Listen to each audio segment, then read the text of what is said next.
اب زکوٰۃ کی کیلکولیشن کیسے کر سکتے ہیں؟ بہت سمپل سی بات ہے، آسان سی چیزیں ہیں جو آپ کے پاس ہوتی ہیں. مثلاً کیش ان ہینڈز ہے، فرض کریں ہمارے پاس 5 لاکھ روپے کیش ان ہینڈز ہیں. بینک اکاؤنٹ میں ہمارے پاس مثلاً فرض کریں 10 لاکھ روپے پڑے ہوئے ہیں، 1 ملین پڑا ہوا ہے.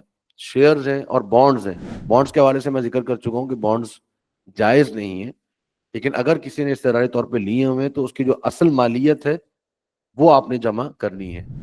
تو شیئرز اور بانڈ مثلا میرے پاس 15 لاکھ روپے کے پڑے ہوئے ہیں. شیئرز کی میں جو کرنٹ ویلیو ہوگی وہ لگاؤں اس کے اندر، اور بزنس کے کرنٹ ایسٹس میرے پاس جو ہیں، مطلب را مٹیریل ہے، انوینٹری ہے میرے پاس پڑی ہوئی ہے، تو وہ پھر میں نے اس کو جب جمع کیا تو اس کی جب کیلکولیشن کی تو 20 لاکھ روپے کے وہ میرے پاس موجود ہے.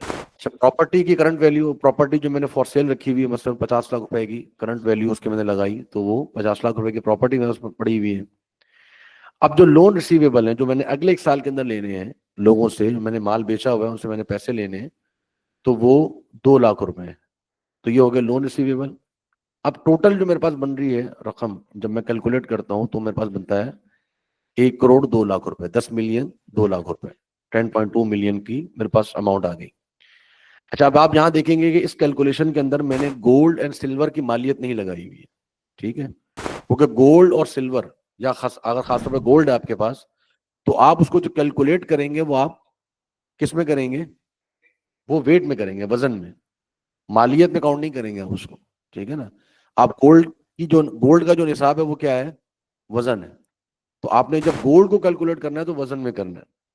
ٹھیک ہے، اگر گولڈ آپ کا 85 گرام سے زیادہ ہے، ٹھیک ہے، تو پھر آپ پر زکوٰۃ ہے. اگر 85 گرام سے کم ہے تو زکوٰۃ نہیں ہے. اچھا، اب میرے پاس جو ٹوٹل مالیت آ گئی وہ 10.2 ملین کی آ گئی ہے. تو اب میں اپنے قرضہ جات اس سے مائنس کر رہا ہوں. قرضہ جات ہیں یا میرے جو لائبلٹیز ہیں جو اگلے 1 سال کی ہیں وہ میں مائنس کروں گا. مثلاً 12 لاکھ روپے کی میرے پاس قرضہ ہے جو میں نے اگلے 1 سال کے اندر انسٹالمنٹس میں ون ٹائم میں نے ادا کرنا ہے.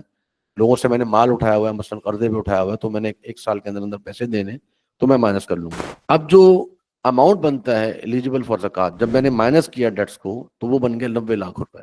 1 کروڑ 2 لاکھ میں سے 12 لاکھ روپے میں نے مائنس کیے تو کل رقم میرے پاس آ گئی 90 لاکھ. یہ وہ اماؤنٹ ہے جو ایلیجیبل ہے فار زکوٰۃ. اب یہ اماؤنٹ جو میرے پاس بچی ہے میں دیکھوں گا کہ اس پر زکوٰۃ لگے گی یا نہیں لگے گی. نصاب کیا ہے اس کا؟ 50 تولے چاندی کی قیمت. ٹھیک ہے نا. تو 50 تولے چاندی کی قیمت مثلاً فرض کریں اگر اس سال اگر 2100 روپے بھی لگائیں تو 50 تولہ آپ کا 2000 روپے کے حساب سے 1 لاکھ روپے بن گئے. 100 روپے کے حساب سے آپ کے 5000 روپے، یعنی 1,05,000 روپے تقریباً آپ کے بن جائیں گے. تو 1,05,000 سے تو زیادہ ہی ہے، ظاہر بات ہے. 90 لاکھ روپے ہمارے پاس پڑے ہوئے ہیں تو اب اس کے اوپر زکوٰۃ ہمیں دینی ہے. تو زکوٰۃ کتنی دینی ہے ہم نے؟ 2.5% کے حساب سے. تو 2.5% ہم کیسے نکالیں گے کہ ہم 90 لاکھ کو 40 سے ڈیوائڈ کر دیں گے. ٹھیک ہے نا. تو جب بھی آپ نے 2.5% نکالنا ہو تو اس کے لیے آپ کو 40 سے آپ اس کو ڈیوائڈ کر دیں گے تو آپ کے پاس اس کی مالیت آ جائے گی. تو 2,25,000 روپے میرے اوپر زکوٰۃ بنتی ہے 90 لاکھ روپے کے اوپر. اچھا، اب ایک چیز آگے، value of gold silver jewellery زکوٰۃ. ٹھیک ہے، میں نے آپ کو کہا تھا کہ گولڈ اور سلور کی جو جیولری ہے اس کی ویلیو آپ کیش میں نہیں نکالیں گے بلکہ آپ ویلیو نکالیں گے اس کی ویٹ میں، اس کے وزن کے اوپر. ٹھیک ہے نا. اب مثلاً میرے پاس 85 گرام گولڈ تھا، ٹھیک ہے، مجھ پر زکوٰۃ فرض ہو گئی.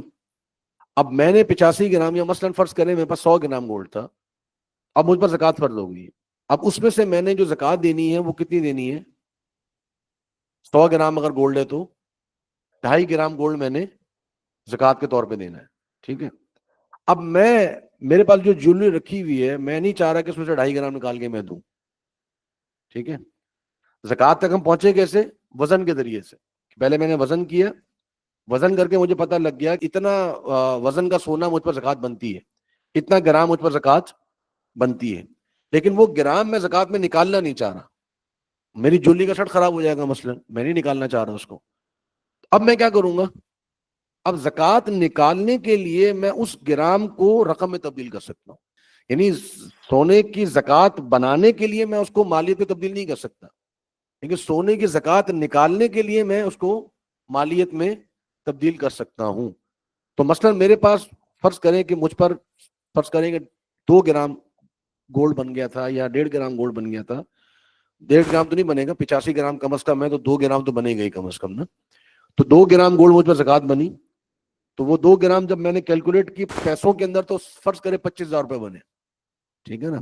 ویسے تو ابھی تقریباً 1 گرام میرا خیال ہے کوئی 30,000 کا چل رہا ہے شاید، 25 سے 30,000 کا، 24,000 روپے کا تقریباً. تو آپ سمجھے کہ اگر 2 گرام گولڈ ہوتا تو 48,000 روپے.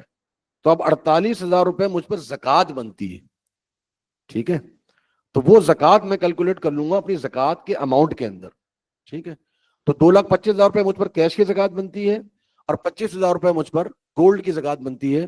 تو ٹوٹل زکوٰۃ میری ہوگی 2.5 لاکھ روپے. ٹھیک ہے، تو کہنے کا مقصد یہ ہے کہ زکوٰۃ جب گولڈ کی آپ کیلکولیٹ کر رہے ہوں گے تو وہ کیلکولیٹ کرنے کے لیے آپ کو وزن کا استعمال کرنا ہے. ٹھیک ہے نا، آپ کو زکوٰۃ، آپ کو گولڈ کو کیش میں چینج نہیں کرنا. ٹھیک ہے، آپ وزن کریں گے، اچھا یہ سیٹ ہو گیا مثلاً 2 تولے کا، یہ سیٹ ہو گیا 3 تولے کا، یہ سیٹ ہو گیا 4 تولے کا. اب آپ کے پاس ٹوٹل ہو گیا 9 تولہ. ٹھیک ہے، اب 9 تولہ کا مطلب ہے کہ آپ کے پاس زکوٰۃ واجب ہو گئی. اب 9 تولے میں سے فرض کریں آپ پر 9 تولے کے حساب سے بن گیا 100 گرام. ٹھیک ہے، اب 100 گرام میں سے آپ پر زکوٰۃ بنتی ہے 2.5 گرام گولڈ کی. اب پورا پورا سیٹ بنا ہوا ہے، میں نہیں چاہ رہا کہ اس میں سے کوئی بندہ یا کوئی انگوٹھی نکال کے دوں. ٹھیک ہے، اب میں کیا کروں گا کہ اس جو سونے، جتنا سونا مجھ پر زکوٰۃ بنتی ہے اتنے سونے کو میں کیش میں چینج کر دوں گا. ٹھیک ہے، اگر میں اس گولڈ میں نہ دینا چاہوں، ٹھیک ہے نا، اگر میں گولڈ میں نہ دینا چاہوں تو میں اس کو کیا کروں گا، کیش میں چینج کر دوں گا، اور کیش میں چینج کر کے وہ کیش میں زکوٰۃ کے طور پہ اس کو میں نکال دوں گا. تو اس طریقے سے میری زکوٰۃ کی کیلکولیشن ہو جائے گی انشاءاللہ.